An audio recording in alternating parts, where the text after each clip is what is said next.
Jadi kalau sebetulnya kalau ada pertanyaan begini Pak Holik. Pak Holik tuh keluar dari diri Pak Holik. Ada Pak Holik yang lain gitu. Pak Holik yang lain ini melihat Pak Holik seperti apa. Jadi kalau dibagi dua tuh, keluar nih.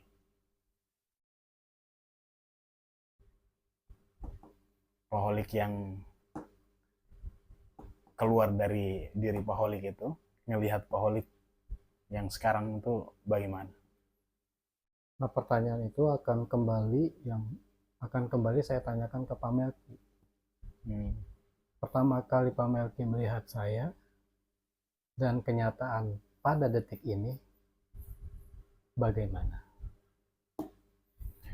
Nah, kalau seperti itu kan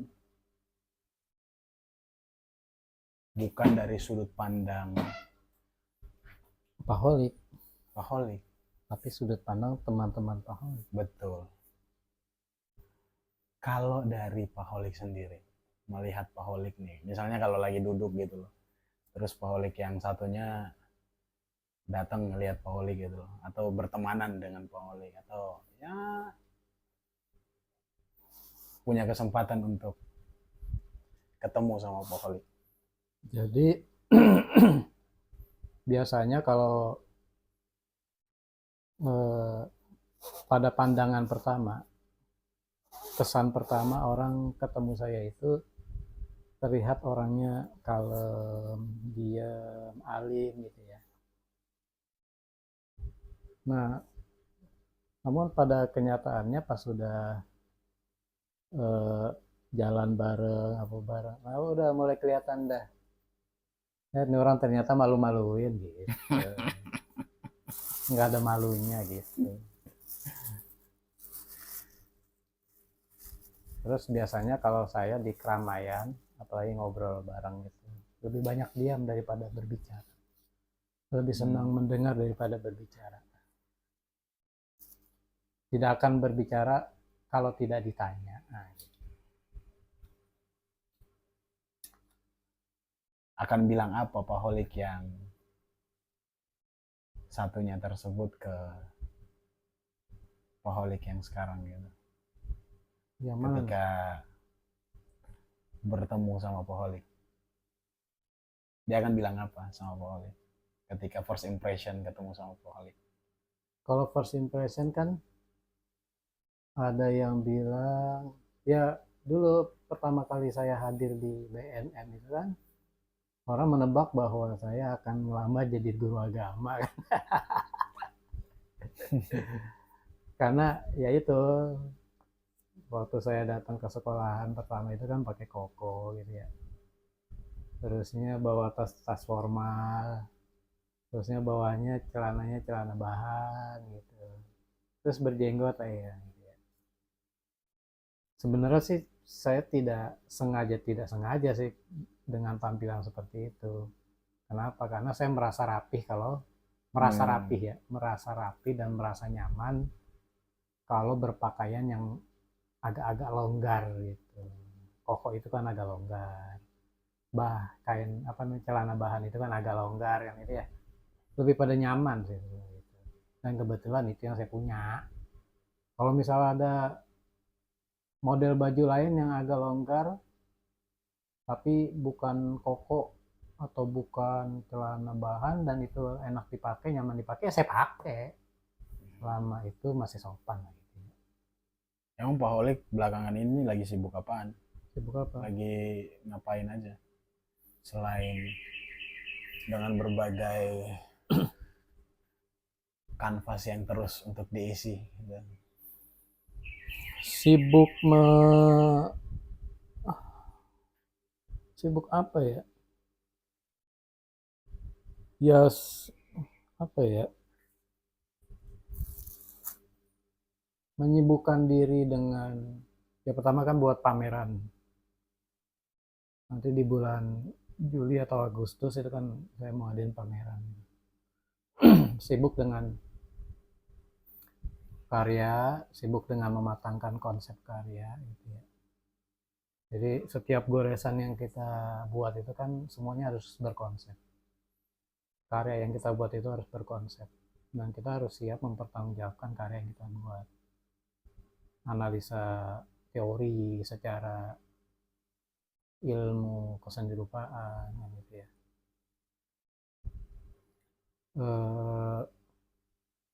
Kemudian yang kedua, Ngajar ya. ya ngajar.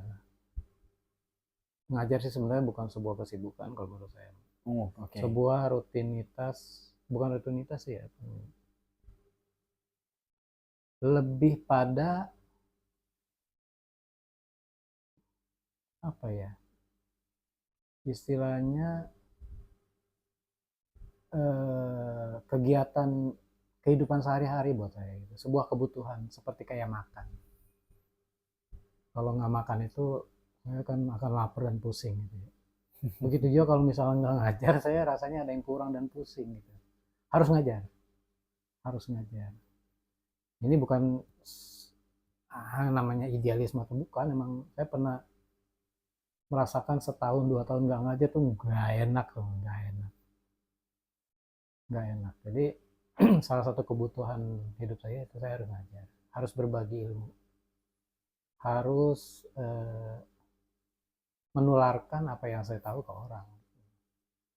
Karena kalau saya punya kebiasaan sendiri kemudian tidak ditularkan itu ke orang lain, saya merasa berdosa lah, merasa egois, merasa pengen pintar sendiri, merasa pengen bisa sendiri. Harus dibagi. Terus, dan kalau kita mau berbagi ke orang itu kan sesuatu yang paling kita cintai gitu. Sesuatu atau benda atau apa yang kita punya yang paling kita cintai. Itu harus kita kasih ke orang. Nah, dalam hal ini, hal yang paling berharga di saya adalah ya ilmu. Gitu. Itu harus saya pakai. Di tengah-tengah kesibukan menjalankan aktivitasnya gitu. Sebagai seorang seniman, berkarya, mengajar. Tentunya itu kan pasti didasari dengan satu dorongan yang kuat untuk tetap terus bangun setiap harinya. Ya. Untuk tetap terus melakukannya berulang-ulang kali. Ya. Apa dorongan itu dan kebahagiaan yang ditemukan dari setiap tindakan atau keseharian itu? Jadi gini, ada sebuah penelitian. Apa? Sembari aja. Nggak apa-apa sembari aja. Jadi jangan kaku banget ya. Iya nggak apa-apa. Jadi dalam sebuah penelitian sambil ngemil ini ya. Dalam sebuah penelitian, saya lupa apa namanya gitu ya. Itu disimpulkan bahwa kebahagiaan itu ketika kita memberikan sesuatu yang kita punya ke orang lain. Gitu. Itu nilai bahagianya. Ini pertama kita tolak ukurnya ke uang dulu ya, ke duit dulu. Orang punya uang banyak, ini akan lebih bahagia ketika uang ini kita bagi ke orang yang butuh gitu ya. Itu orang butuh banget tuh. Terus kita bantu dengan uang yang kita punya. Itu jauh kebahagiaan yang kita rasakan itu akan jauh lebih bahagia ketimbang kita punya uang banyak terus kita poya-poya. Ya ketika poya-poya itu emang kita senang dong ya poya-poya. Tapi itu kebahagiaannya jauh lebih bahagia ketika uang yang kita punya itu kita berikan ke orang yang sangat butuh. Kita melihat ekspresi dia aja itu sudah menghasilkan sebuah kebahagiaan. Nah begitu juga ketika saya akan mengajar dengan rutinitas setiap hari harus bangun pagi jam 3 gitu.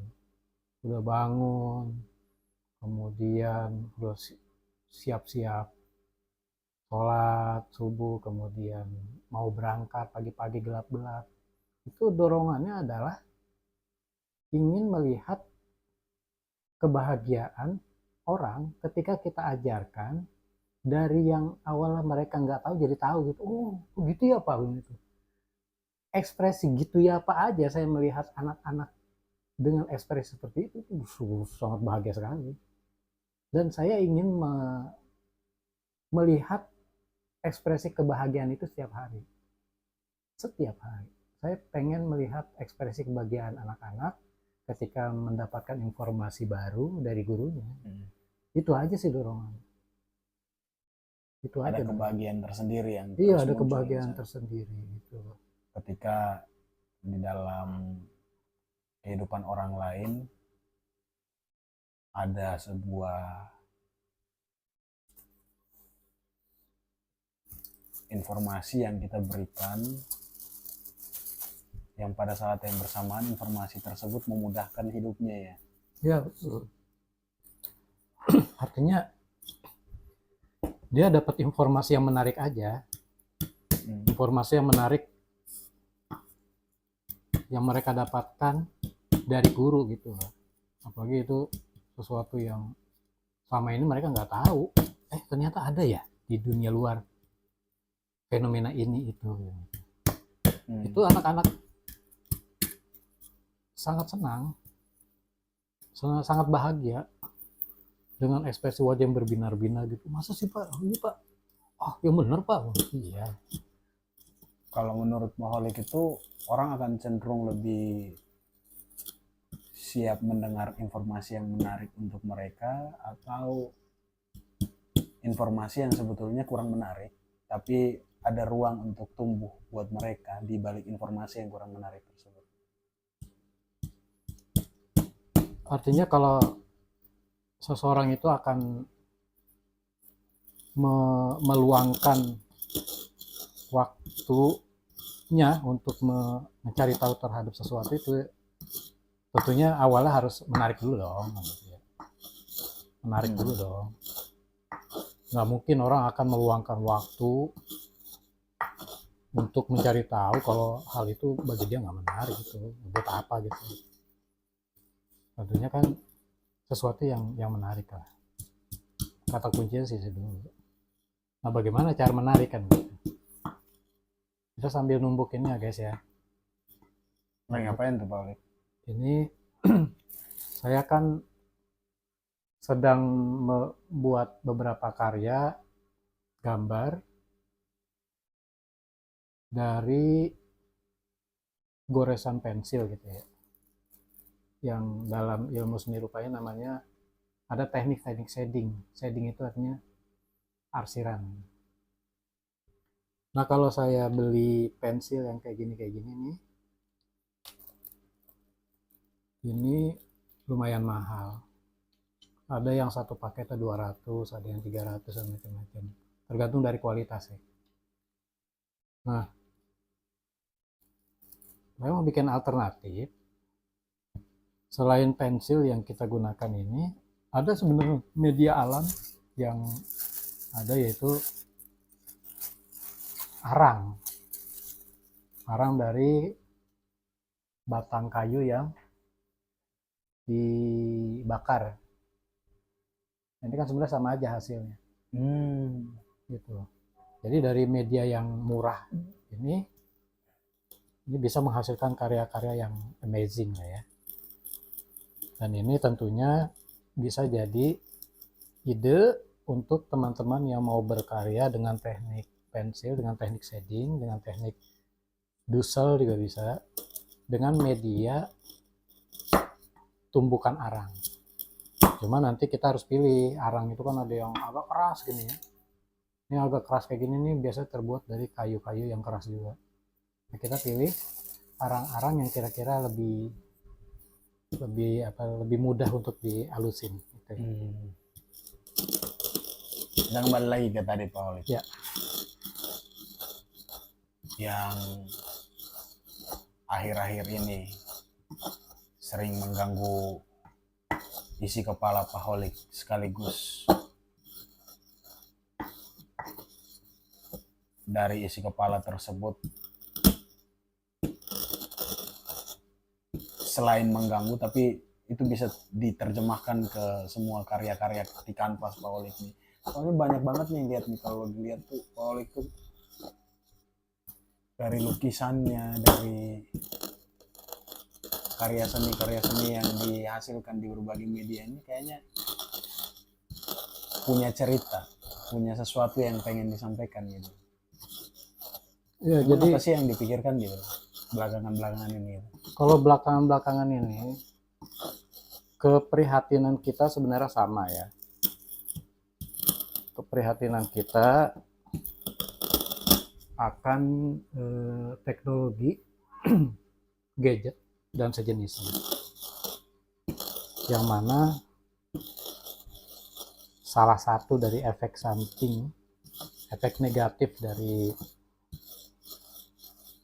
benda yang pasti kita semua punya, yaitu handphone, itu menggerus apa namanya ya, perlahan-lahan menghilangkan sisi sosialisasi manusia. Mereka lebih akan asik dengan handphone sendiri masing-masing, punya dunianya masing-masing, bahkan ketawa sendiri sama handphonenya. Lalu hampir tidak pernah ada interaksi dengan manusia atau teman di kiri kanan. Itu sudah sebenarnya itu hal yang memprihatinkan. Jadi kita sudah hampir tidak peduli dengan orang-orang di sekitar kita, kiri kanan kita. Nah, saya mengkerucutkan lagi ke anak-anak dan generasi yang setelah kita nanti. Kalau andai kata ini didiamkan, maka kita bisa bayangkan seberapa individualisnya manusia-manusia yang akan hidup 20-30 tahun yang akan datang, gitu ya. Dan itu sangat memprihatinkan. Nah, di sini pada karya-karya saya ini menceritakan kembali memori permainan masa lalu. Ada kebersamaan di sana. Ada kebersamaan di sini, lihat. Kemudian tentunya sisi edukatif dan melatih karakter pribadi masing-masing untuk berinteraksi. Kita akan mengenal teman kita mana yang orangnya temperamen, mana orangnya yang yang sabar, yang macam-macam di situ. Bahkan kita sudah bisa mengomentari sifat dari teman kita walaupun kita masih usia SD. Kita sudah mengomentari, dia tuh orangnya egois loh, apaan dia mau menang sendiri kan gitu. Kenapa itu bisa terjadi? Karena ada interaksi di situ. Nah, gitu ya. Kemudian yang kedua, ada sisi motorik yang terlatih di sini. Motorik halus dan kasar. Ya, kalau misalnya ini ada gambar ini sedang bermain panda gitu ya. Apa sih namanya? Kalau saya dulu mengenal panda gitu. Jadi ngelempar potongan genteng gitu, terus di seperti itulah. Nah, ini kan melatih tentang kecekatan, ketepatan dalam melempar kan gitu ya. Jadi melatih fokus, melatih mengukur antara kekuatan lemparan dengan berapa berat benda yang kita pegang ini. Itu kan harus tepat itu. Oh, dari sisi fisika itu kena banget kayaknya. Walaupun saya bukan orang fisika, tapi kayaknya ada nyambung di situ. Kemudian berapa derajat harus jatuh pas tepat di kotak. Itu. Nah, itu kan itu pembelajaran luar biasa gitu. Nah, ini yang nonton juga menganalisa, kok bisa sih itu? Nah, itu sebegitu kayaknya permainan zaman dulu, syarat dengan ilmu pengetahuan yang secara nggak sadar kita sebenarnya lagi belajar itu gitu. Nah, dulu saya waktu main ini itu menggunakan genteng merah atau menggunakan pecahan-pecahan gitu ya. pecahan asbes, pecahan genteng atau pecahan asbes, itu kan beratnya beda itu. Nah itu daya lemparnya, kekuatan yang kita gunakan dalam melempar itu berbeda gitu. Itu kan luar biasa loh. Nah kalau sekarang literatur pengetahuan tentang hal-hal seperti itu kayaknya udah nggak ada di anak-anak. Karena mungkin lingkungannya tidak lagi sama seperti masa dimana zaman itu. Karena mungkin pembangunan di mana-mana, tempat berekspresi atau ruang bermain itu udah mulai tergerus dengan sendirinya gitu. Jadi tidak ada ruang untuk mengulang kembali memori-memori kebersamaan itu. Jadi yang digunakan adalah ruang maya gitu. Iya. Jadi memang dalam hal ini kita tidak bisa menyalahkan juga anak kan gitu ya. Memang kondisinya memang zaman udah berbeda gitu. Betul. Nah, ini merupakan PR bersama. Sebagai orang tua, sebagai kakak, sebagai guru, sebagai yang lebih luas lagi pemerintah. Kita harus membangun atmosfer itu, menghidupkan kembali atmosfer itu yang sudah hilang. Ya bagaimana entah bentuknya seperti apa, apakah mengembalikan permainan masa lalu, atau mungkin ada permainan-permainan baru yang kaya dengan hal-hal yang tadi saya sebutkan itu, yang ada dalam permainan-permainan masa lalu. Seperti itu. Jadi sebenarnya permainan masa lalu itu nggak kalah menarik dengan permainan digital sekarang ya. Itu nggak kalah menarik, coba deh, dicobain aja. Semakin dewasa dengan situasi hari-hari ini,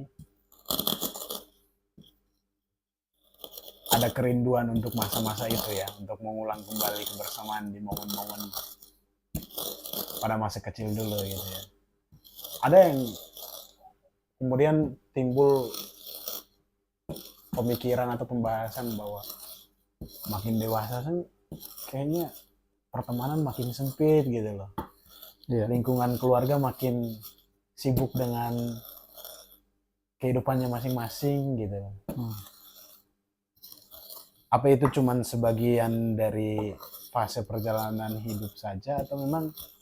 Ya memang kalau untuk bicara masalah gitu? Permainan gitu memang di ruang lingkup anak-anak. Ruang lingkup anak-anak. Dan masa-masa bermain itu memang masa-masa anak-anak. Makanya kita tahu metode pembelajaran di TK, playgroup, itu kan kalimat yang sering kita temukan bermain sambil belajar atau belajar sambil bermain. Memang masa-masa mereka itu ya bermain. Cuma dalam permainan itu harus disisipkan pesan-pesan moral, pembentukan karakter. Gitu. Jangan hanya sekedar main aja, tapi di situ dibentuk syarat-syarat untuk si anak itu dengan bermain mereka juga terbentuk dengan karakter-karakter yang baik, kan kayak gitu. Nah, kalau masa-masa dewasa memang bukan lagi masa-masa bermain, ya sudah beda lah, beda fasenya. Cuma mungkin bermain itu hanya sebagai selingan aja gitu ya. Di tengah kesibukan kerja terus ada istirahat sama main dulu lah. Nah sisi main di sini kan kalau untuk orang dewasa mungkin aplikasinya beda gitu. Main itu artinya yang ngobrol sama teman-teman juga kan, teman-teman sejawat sekerjaan gitu sambil ngobrol, itu kan main juga sebenarnya.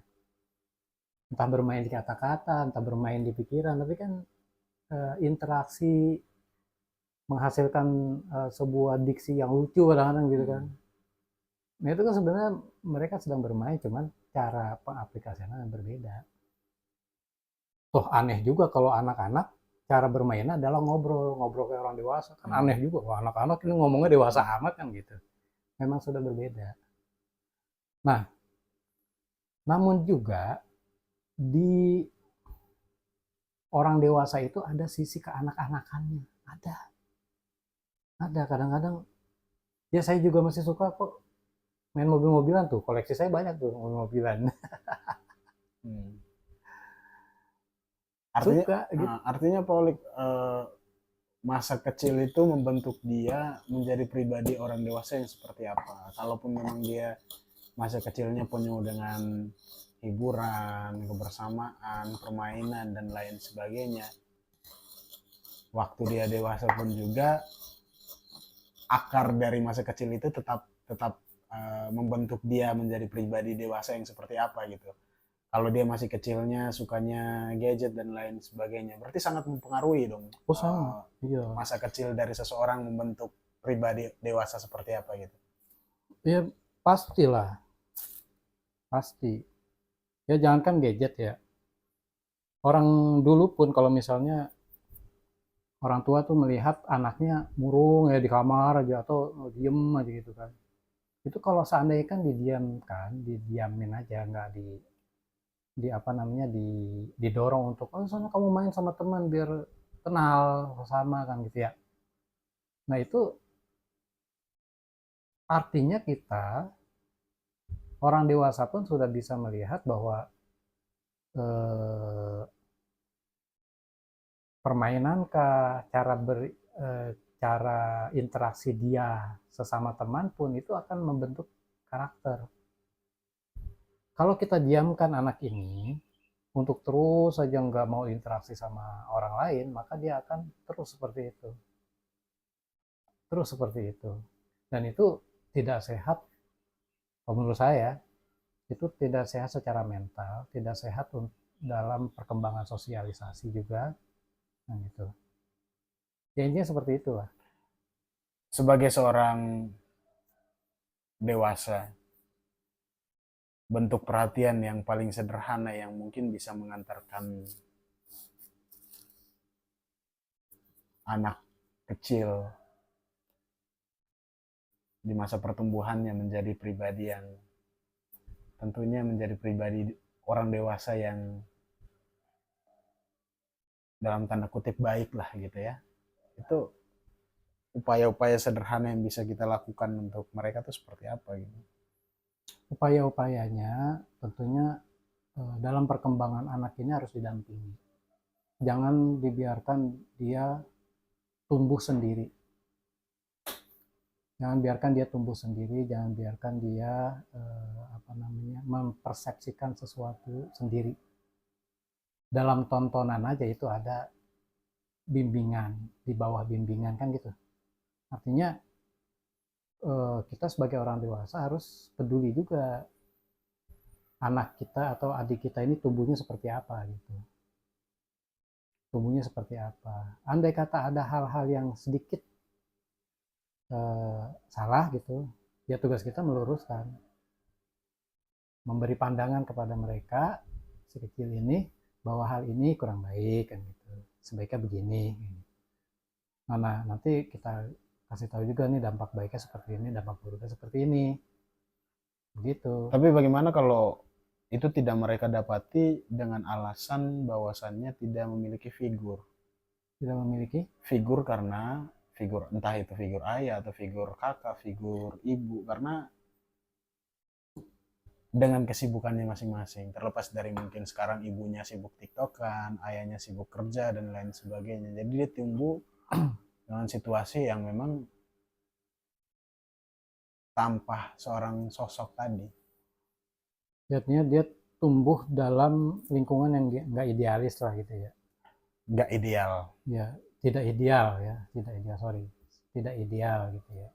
Idealnya orang kan dia tumbuh dengan ayah ibu yang punya waktu kan gitu ya. Ada pendampingan, Ada pendampingan, ada mentoring. ya lalu bagaimana dengan anak-anak yang tidak hidup di lingkungan yang kurang ideal. Kalau orang tua itu memang tidak ada waktu untuk memberi perhatian, ya memang orang tua harus peduli banget dalam hal ini.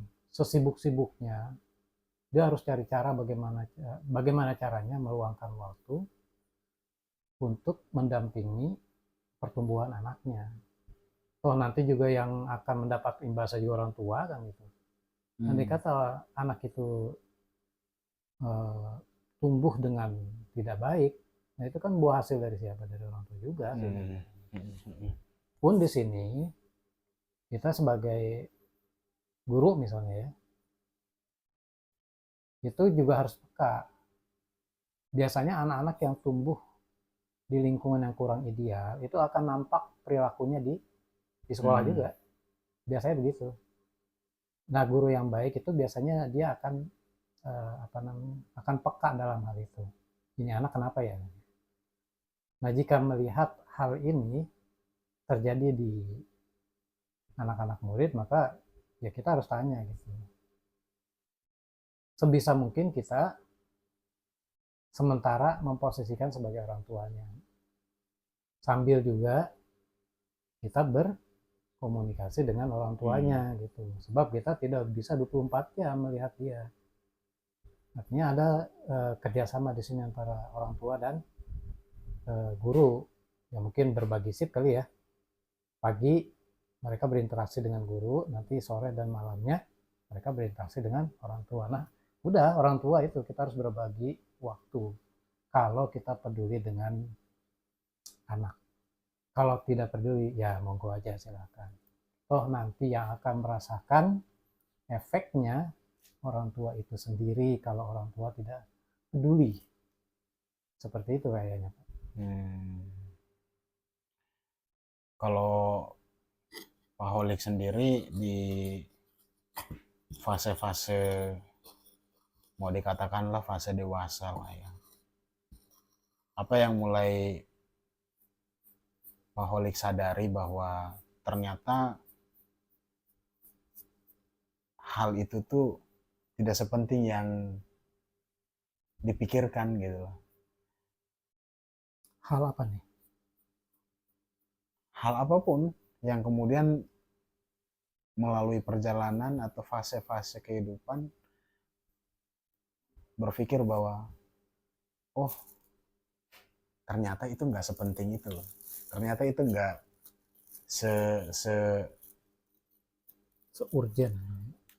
urgent itu, ternyata itu yang saya pikirkan dulu, yang saya pikir adalah sebuah tujuan, yang saya pikir adalah sebuah keinginan, tapi terlepas dari itu semuanya ketika berada di fase dewasa, kayaknya itu nggak penting-penting amat gitu, kayaknya cuman hal receh. hal receh yang ya seperti anak kecil yang nangis minta dibeliin permen aja gitu loh. Apa hal-hal itu yang kemudian dianggap kayaknya nggak sepenting itu deh Ya di saat dewasa gitu loh. Kita bisa mengatakan seperti itu karena pengalaman sih ya. Kita pernah merasakan itu atau kita pernah dengar dari orang, tapi lebih dalam lagi kalau kita pernah merasakan itu.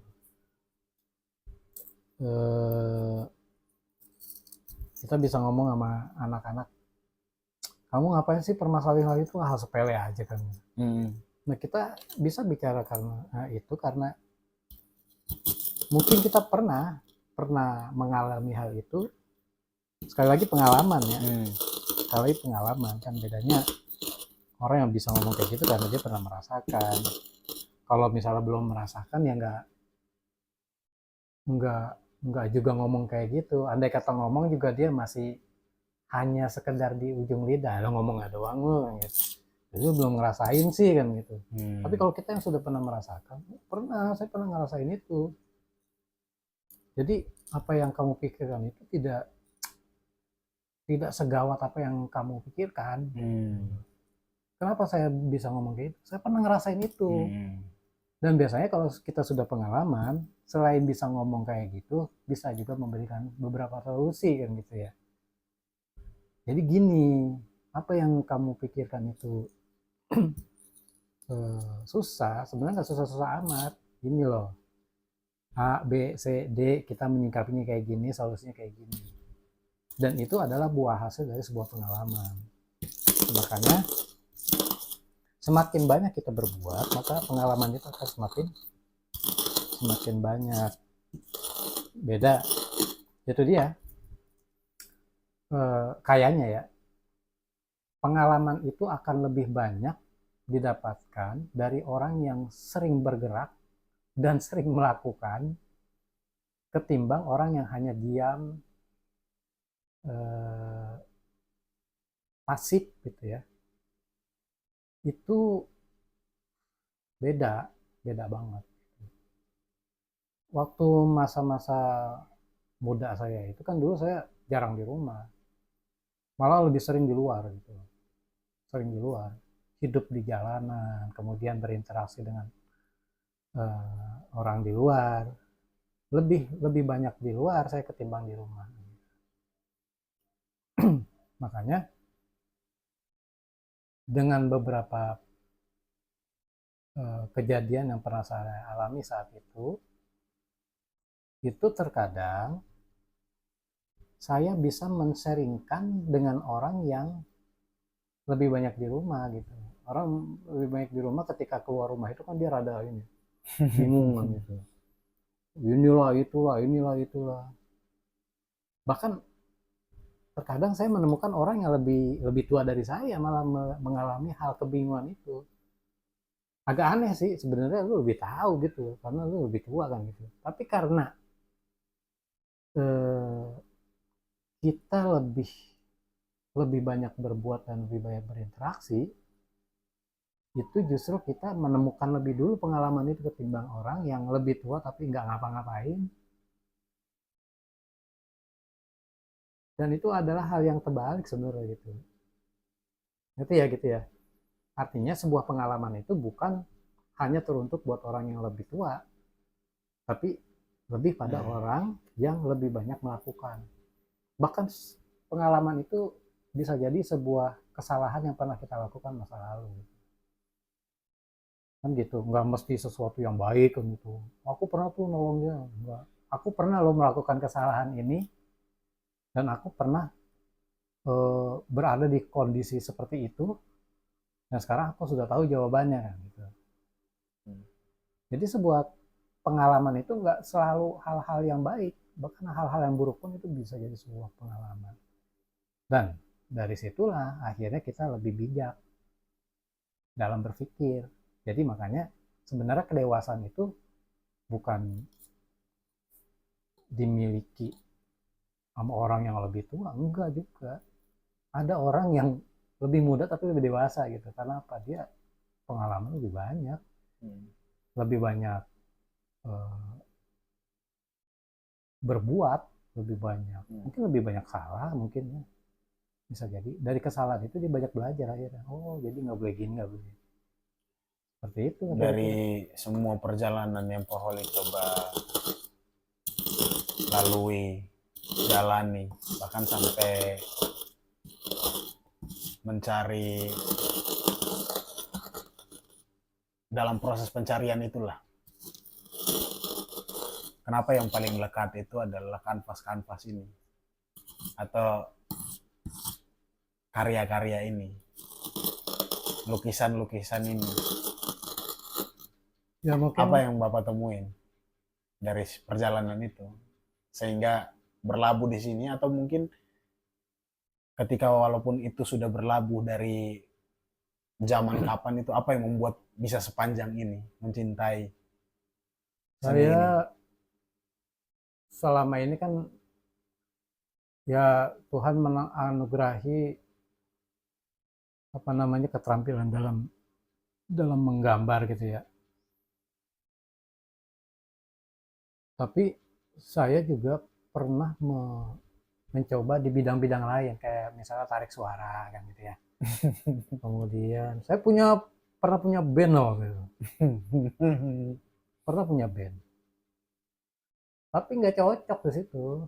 Nggak cocok. Kemudian pernah juga apa namanya ya, di otomotif, bergaul dengan orang-orang otomotif gitu ya. Tapi ya nggak cocok juga. Ya walaupun pergaulan saya itu akan berimbas baik, pertama di otomotif ya saya jadi sedikit banyak kan ngerti masalah mesin lah gitu ya, nggak buta-buta amat gitu, sedikit tahu. Kemudian belajar tentang solidaritas di kalangan orang-orang otomotif ya. Luar biasa solidaritasnya. Nah gitu. Jadi, nah mungkin karena memang lebih dominan ke keterampilan tangan, ya berlabuhnya di sinilah.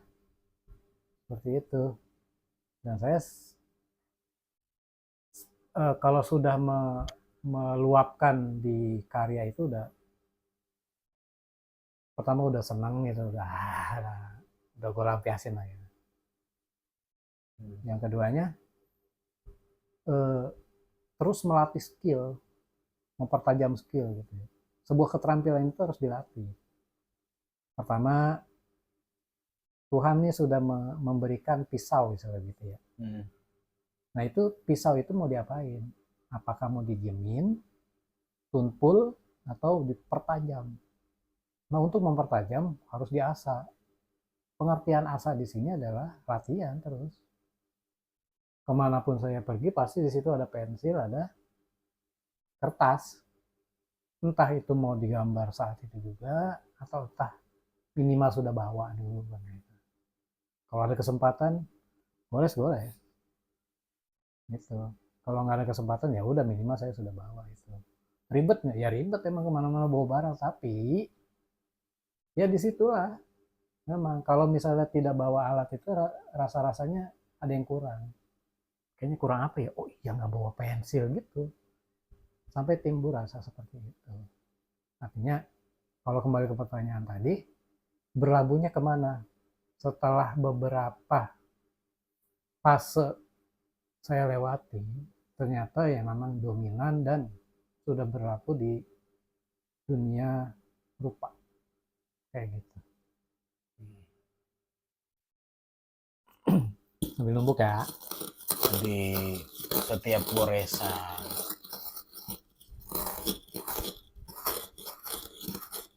apa yang pengen Pak Holik tuangkan atau pengen ceritakan gitu, atau cuman semuanya berdasarkan memori-memori masa kecil saja kah, atau hal yang pengen diberitahu melalui kanvas-kanvas ini, tergantung suasana hati. Yang pasti berbagi ya, entah itu berbagi rasa, berbagi cerita, berbagi pengalaman.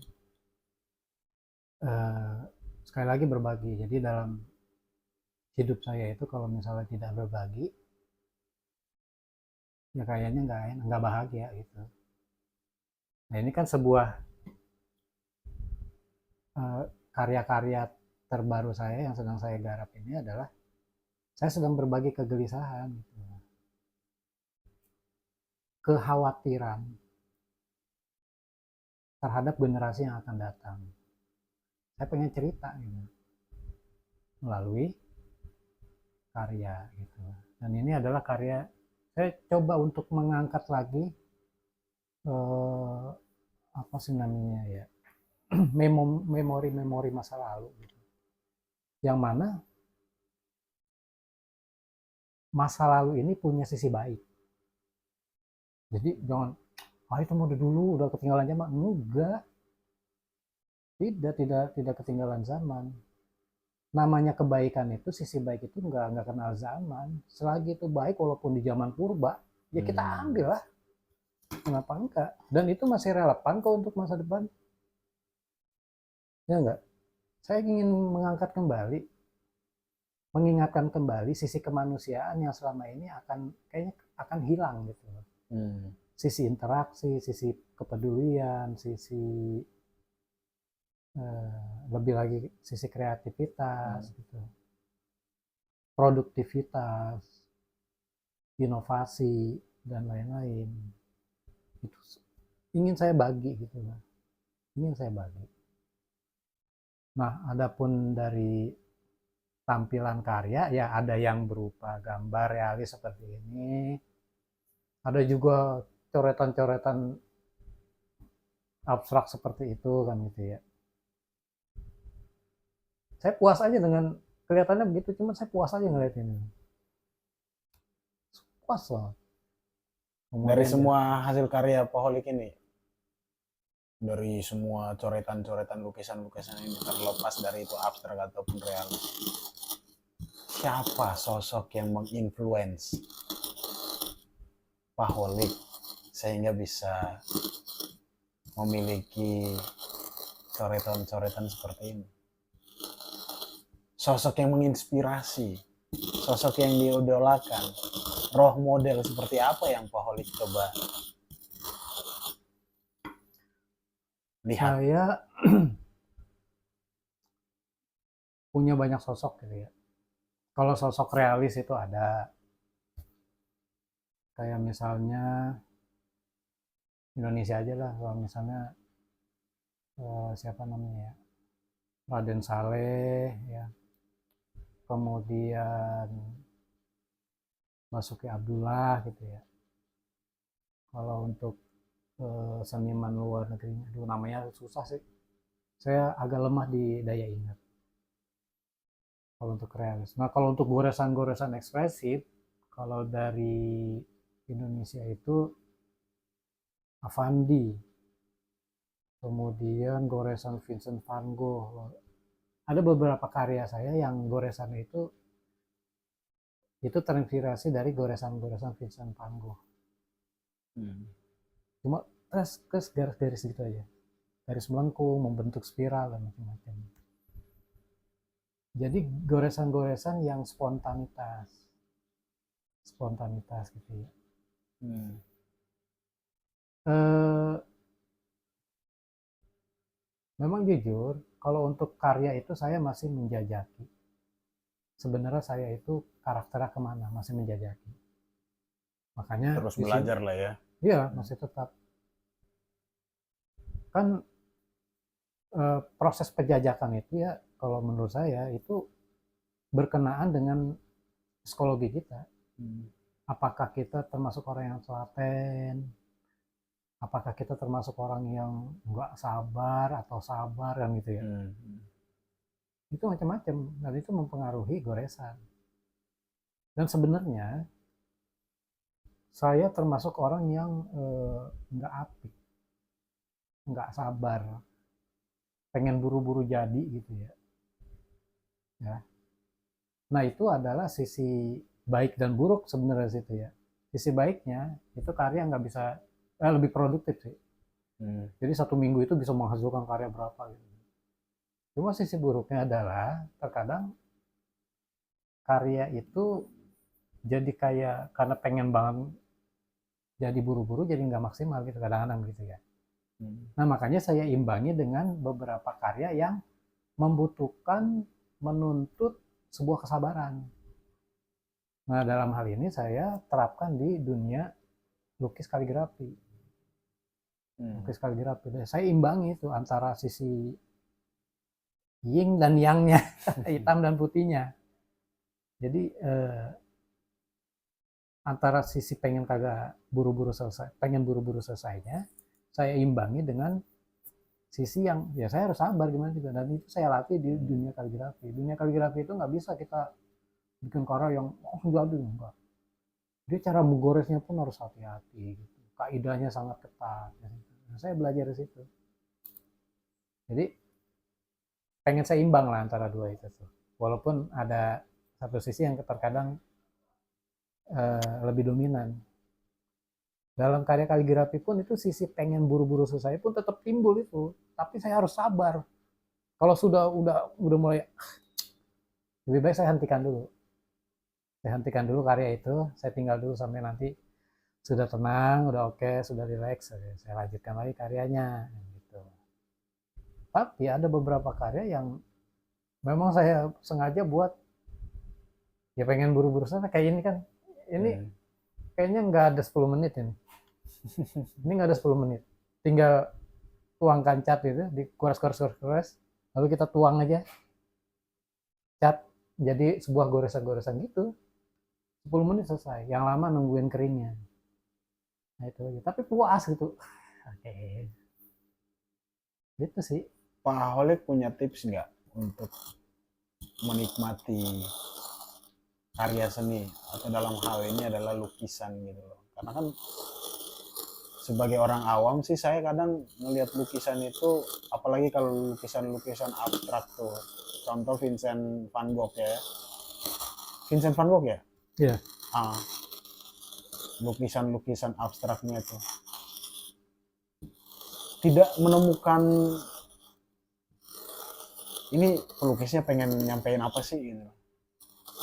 Iya. Ada tipsnya nggak untuk menikmati sebuah lukisan atau karya seni gitu? Iya, kalau untuk menikmati sebuah karya seni memang itu syaratnya sangat sangat banyak. Yang pertama kita harus mengerti konsep. Maka itu dibutuhkan pengkajian mendalam tentang karya seni, baik itu dari unsur unsur rupanya, kombinasi warna, kan gitu ya. Kemudian juga jangan lupa sisi spiritual si pelukis itu sendiri. Artinya mungkin bisa dikatakan 50% kita bisa menikmati sebuah karya kalau kita tahu maksud dari seniman ini membuat karya itu apa sih sebenarnya kan. Makanya dalam sebuah pameran itu senimannya akan datang gitu di hari pertama, hari kedua untuk berinteraksi langsung. Ini maksudnya apa kan itu? Dia menceritakan gini gini gini gini. Nah, kalau kita untuk lebih bertanya lebih dalam, kita akan bertanya tentang ini goresannya apa sih? Ini tekniknya yang digunakan apa sih? Gitu ya. Kenapa menggunakan goresannya? Kenapa? Kenapa dan kenapa? Kenapa? Tapi kalau saya pribadi bisa menikmati dan mengagumi karya itu dengan menikmati tekniknya.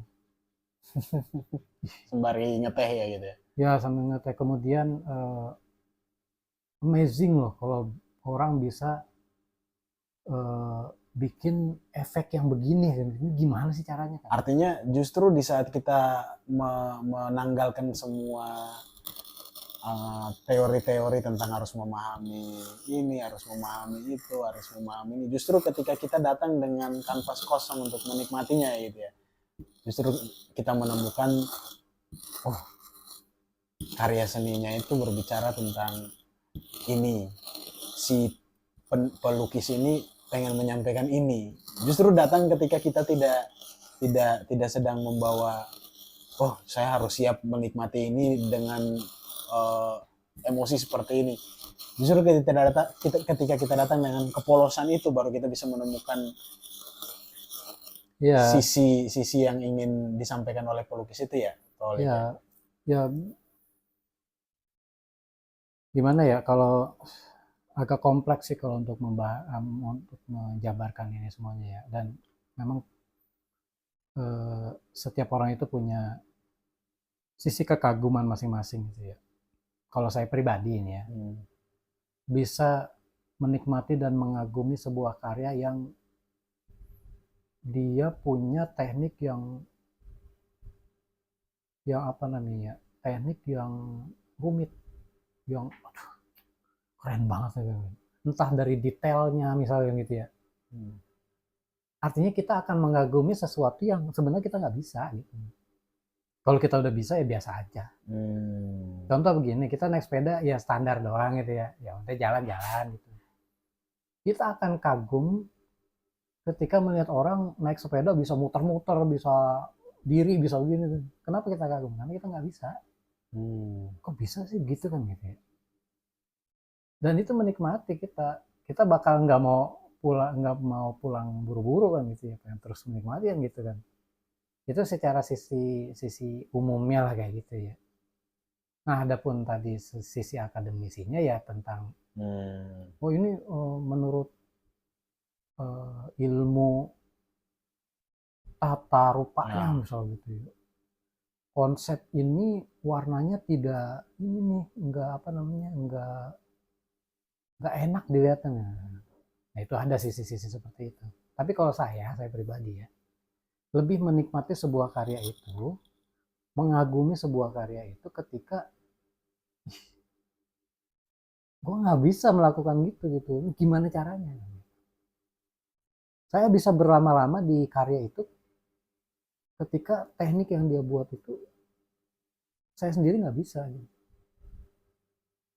Nggak bisa gue kayak gini, gimana caranya ya? Terus saya akan lihat gitu. Lain halnya dengan karya yang kayaknya ini gue juga bisa ya. Ya udah gitu doang. Jadi tidak ada kalau saya pribadi cara menikmatinya itu sesuatu Penasaran ya. penasaran, nggak bisa ini kok gue nggak bisa begini sih gitu. Nah itu mungkin sisi orang beda-beda ya. Kalau saya pribadi cara menikmati karya seni adalah saya kagum dengan karya tersebut karena saya sendiri belum bisa menguasai teknik itu sehebat itu. Nah, itu sih kalau saya ya. Kalau kembali ke pertanyaan bodoh aja nih sebenarnya. Tadi juga jawabannya bodoh juga itu. Enggak, Apa pintar ya? Pertanyaan bodoh nih Pak Holik. Iya. Untuk apa semua ini?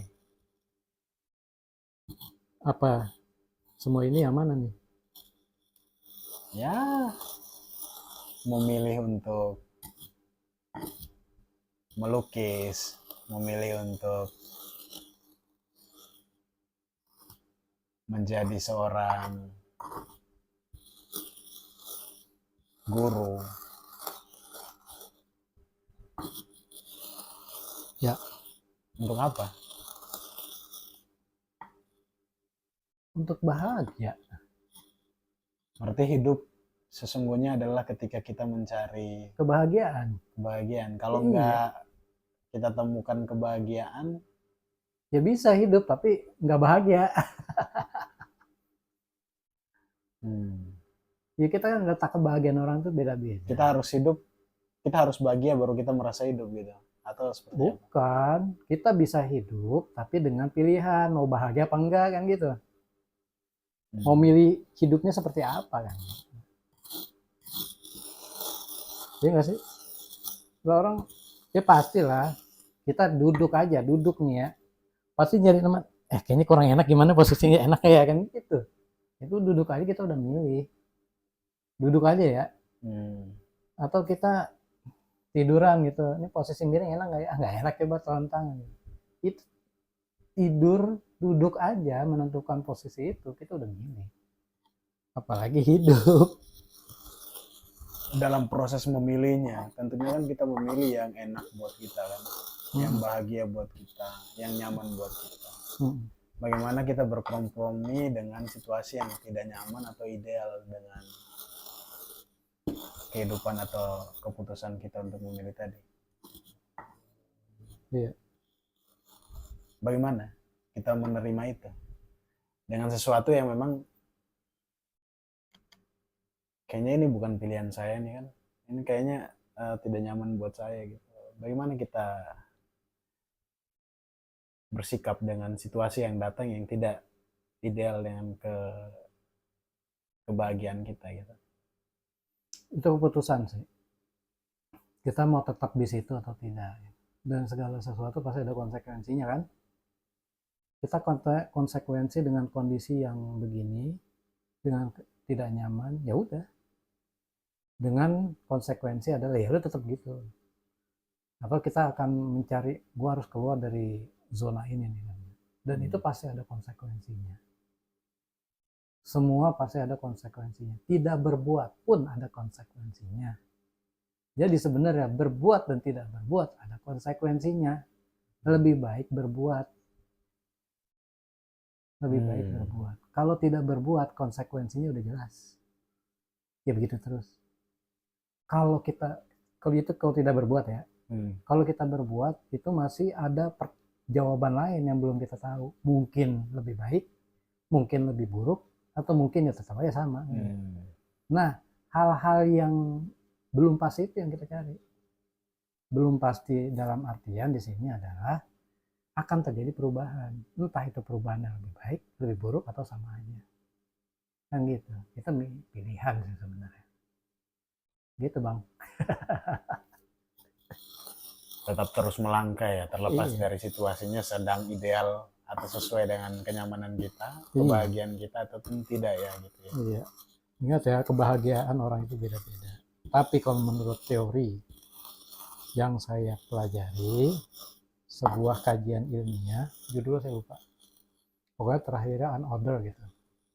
Berbagi lah gitu ya. Kalau saya, titik kebahagiaan saya itu ketika berbagi ke orang. Walaupun saya sebenarnya butuh. Tapi saya akan lebih bahagia kalau melihat orang itu bahagia gitu. Yalah, naik banget ya. Tapi seperti itu. Seperti itu. Sebab saya yakin Tuhan itu akan menggantikan apa yang kita berikan ke orang. Namun terkadang ekspektasi yang kita dapatkan itu tidak seperti apa yang kita bayangkan. Misal kita ngasih orang duit, ini duit 5.000 sebenarnya saya butuh juga gitu. Tapi ada orang yang lebih butuh dari saya, bahkan lebih urgent gitu. Ya saya kasih gitu. Ya mudah-mudahan Allah ntar ganti kan gitu. Tuhan ganti. Ternyata Tuhan itu menggantinya tidak sesuai dengan apa yang kita ingat. Ntar juga diganti jadi 10.000 kali gitu. Ternyata Tuhan itu tidak memberikan gantinya dalam berupa uang, tapi bisa berupa kesehatan gitu ya. Dengan sehat itu kita nggak bakal ngeluarin duit banyak untuk berobat dan macam-macam. Ya artinya itu Tuhan pasti mengganti. Gitu. Nggak usah diminta juga dikasih, dia diganti pasti. Nah janjinya begitu kok. Nah tapi terkadang cara menggantinya itu bentuknya dengan hal yang terkadang kita tidak bayangkan. Gitu. Kayak gitu sih. Jadi kebahagiaan orang beda-beda. Beda. Saya numbukin aja udah bahagia ini karena apa? Sudah menghasilkan.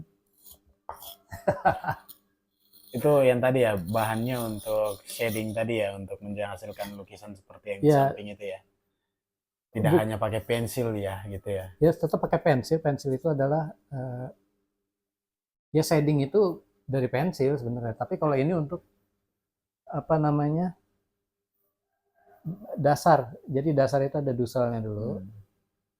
Kehalusan dari backgroundnya. Nah nanti baru. Jadi ada dua teknik sih sebenarnya. Teknik dusel dan teknik shading. Shading itu kan goresan arsiran.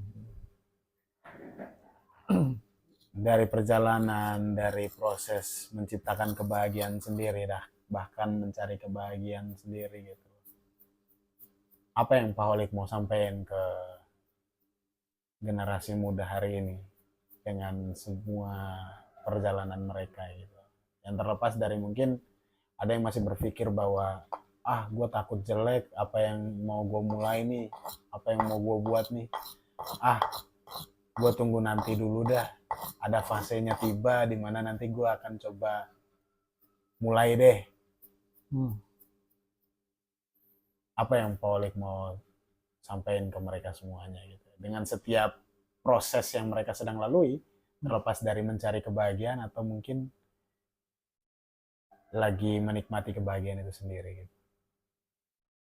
Menuju ke kebahagiaan apa? Oh jadi begini sih intinya. Langkah kedua itu tidak akan terjadi kalau langkah pertama belum dilakukan. Langkah pertamanya? Memulai. Memulailah, jangan menunggu. Ya. Jadi kalau dalam bahasa agamanya itu harriku wa innahu fihi barokatun. Bergeraklah karena di dalamnya itu terdapat keberkahan. Itu dalam sisi agama ada. Jadi orang yang banyak melakukan itu sebenarnya di dalamnya itu ada sebuah keberkahan gitu. Artinya apa? Ya kita kalau tidak melakukan sesuatu, memulai ya, memulai sesuatu, maka kita tidak akan mendapatkan sesuatu itu. Ya kalau diam aja ya udah diam aja udah. Ya begitu begitu begitu aja udah. Kalau diam selesai gitu loh. Kalau Iya, kita mau mulai ada kemungkinan ya. ada kemungkinan lebih baik. Ada kemungkinan lebih baik. Dan Tuhan kan sudah bilang bahwa manusia itu tidak akan mendapatkan sesuatu sesuai dengan apa yang diusahakan. Gitu. Jadi adilnya Tuhan ya seperti itu. Dia akan memberikan sesuai dengan apa, sesuai dengan usahanya gitu. Tapi terkadang apa yang kita dapatkan itu terkadang ya tidak sesuai dengan ekspektasi kita, tapi tetap baik buat kita gitu. Tuhan itu maha adil, nggak zolim gitu. Kita mau berharap dengan bekerja keras begini kita dapat uang banyak, karena tolak ukur kita rezeki itu uang melulu kan gitu. Padahal rezeki itu nggak selalu uang. Ditempatkan di posisi kerjaan yang lingkungan teman-temannya baik itu kan rezeki juga kan gitu. Kemudian kita lebih banyak diberikan kesehatan sama Tuhan itu kan lebih baik, baik juga, rezeki juga itu. Ngapain kalau gaji gede tapi sakit-sakitan, nggak bisa menikmati juga kita. Ya artinya ya seperti itu. Kembali ke yang tadi, langkah kedua tidak akan terjadi kalau langkah pertama belum pernah kita lakukan. Lakukan, lakukan. Langkah pertama itu bisa manis, bisa pahit. Selanjutnya bisa pahit lagi. Selanjutnya bisa pahit lagi. Karena apa? Ya segala sesuatu, kesuksesan itu nggak mungkin didapatkan secara instan, nggak mungkin, gitu ya. Jadi butuh proses dulu, butuh proses dulu. Kita lihat aja kan, kalau tolak ukur kita orang sukses adalah orang yang kaya, oke lah ya. Kita ambil ukurannya itu. Lihat orang-orang kaya di dunia ini. Kalau kita lihat ke belakangnya, itu seberapa susahnya mereka waktu itu. Merintis usaha, bangun jatuh, bangkrut, ditipu dan macam-macam. Tapi karena dia tetap berdiri konsisten, maka dia akan sampai pada saatnya. Ada satu cerita yang lucu begini. Dulu ada seorang raja di sebuah daerah tandus memberikan sayembara kepada orang. Wahai rakyatku, barang siapa yang bisa mampu menurunkan hujan, maka aku akan beri imbalan yang sangat besar. Ada banyak orang daftar. Ada yang bikin ritual ini, itu, satu persatu runtuh. Karena pas sehari, 2 hari, 3 hari, belum juga turun hujan. Tinggal satu orang terus. Dia melakukan ritual. Hujan. Hujan. Kemudian orang kagum kan, wah ini orang sakti banget nih. Gara-gara dia nih kayaknya nih. Nah kemudian diwawancara itu orang. Pak, Bapak punya ilmu apa Pak? Saya nggak bisa menurunkan hujan. Ilmu? Enggak, saya nggak punya ilmu apa-apa. Itu mah gaya-gayaan doang aja. Cuma saya punya satu kunci adalah konsisten aja. Selama hujan itu belum turun, saya tidak akan berhenti. Terus aja begitu sampai hujan turun. Kan gitu. Artinya apa? Ya konsisten aja, sabar aja. Sabar. Nah dari cerita ini kita mengambil kesimpulan ternyata orang yang berhasil itu orang yang bertahan lebih lama gitu. Yang lain udah runtuh, udah putus asa, udah kagak juga turun nih, artinya gue gagal, gue nggak mungkin, itu kan gitu ya. Ya nggak sih. Nah seperti itu. Nah ini yang berhasil menurunkan hujan, bukan dia yang berhasil, cuma dia lebih lama aja bertahannya di situ. Andai kata dia memutuskan untuk mundur juga, nggak ada yang berhasil itu. Paham ya dari menarik. Ya seperti itu sebenarnya. Lalui aja prosesnya gitu. Wow. Terima kasih Pak Holik. Dalam banget yang Dalam terakhir. Ya? Yes. Dan semua obrolan kita, dan terus terang aja sih Pak Holik, ini adalah episode pertama atau episode 00 gitu loh, sebelum 01. Oke. Yang dimana saya mencoba untuk memulai langkah pertama saya untuk ngobrol, untuk mencari perspektif, mencari inspirasi. Karena saya percaya adalah belajar itu bisa dari siapa saja, bisa dari mana aja, karena semboyan yang pernah kita ketahui bersama-sama adalah semua orang itu adalah guru bagi kita. Dan teman-teman, ikuti terus video ini dan mudah-mudahan video ini bisa menjadi awalan untuk bertumbuh, baik dari teman-teman semuanya ataupun secara pribadi saya membuat video ngobrol, berdiskusi, dan mudah-mudahan menginspirasi teman-teman semuanya. Dan mohon maaf juga ya teman-teman kalau belum ideal dan belum bagus seperti yang teman-teman harapkan, tapi hari ini kita mau mengcapture sebuah proses realistis, proses yang memang apa adanya dilalui. Dan saya nggak tahu ini akan sampai berapa episode, tapi kita mau coba untuk mulai. Terima kasih untuk semua yang sudah nonton.